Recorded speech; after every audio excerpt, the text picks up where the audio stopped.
was great, you know. I was kind of hesitant at first, but I got past it, and I was just excited to be back out there with the team, you know. So when you hurt the hamstring, was it in the second scrimmage, or was it? It wasn't even in the scrimmage. It was in No. practice, yeah. It was like August 15th, a little bit after fan day. I heard it on media day. That's when I first injured it, and then a week after that, I ended up straining it really bad, and it put me down for a little bit. Did you ever imagine that something like that could I mean, Actually, I did, and I actually heard it beginning of the summer in like mid-June, but it was kind of like a tweak, so it only took me a week to come back.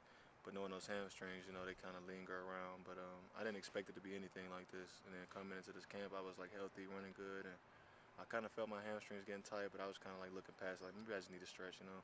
Next thing you know, I ended up messing it up a little bit more, and it kind of set me back more than what I thought it would. But I just trusted the process, and now I'm back, and I'm ready to contribute the second half of the season. When an injury lingers like that, does it affect your mental approach and your mindset? I try not to let it affect me at all, because if it affects me, then it starts messing with other things as far as like football, being on time, school, and everything. So if you let things like that affect you, then you just tend to mess up in the little things in life. So I try to just stay positive, and that's what I did.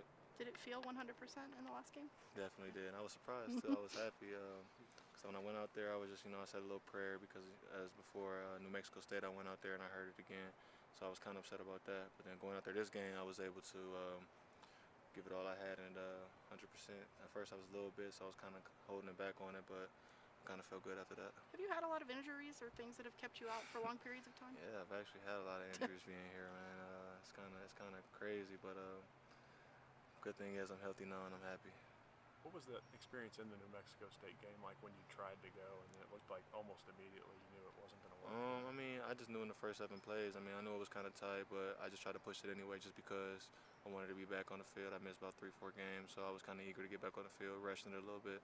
And when I heard it again, I was just like, wow, I was upset, I was down, but I talked to my coaches and my teammates, and they kind of lifted me to help me look forward to just plenty more, you know, so I just took it on the chin and just went about my business. Have you and Drew kind of helped each other at all while you were on the sideline? I mean, I know you all are. Yeah, definitely. I mean, we're not helping each other. We're helping the team. So when I was hurt and he was hurt, we try to look for things that the people who are playing to help them out. So we're looking at safeties, corners, linemen, linebackers, checking coverages, see what coverage they're rolling into, rolling out of. So that was kind of a big thing. We was helping everybody on the sideline. It's kind of like we were like the eagle in the sky for everybody.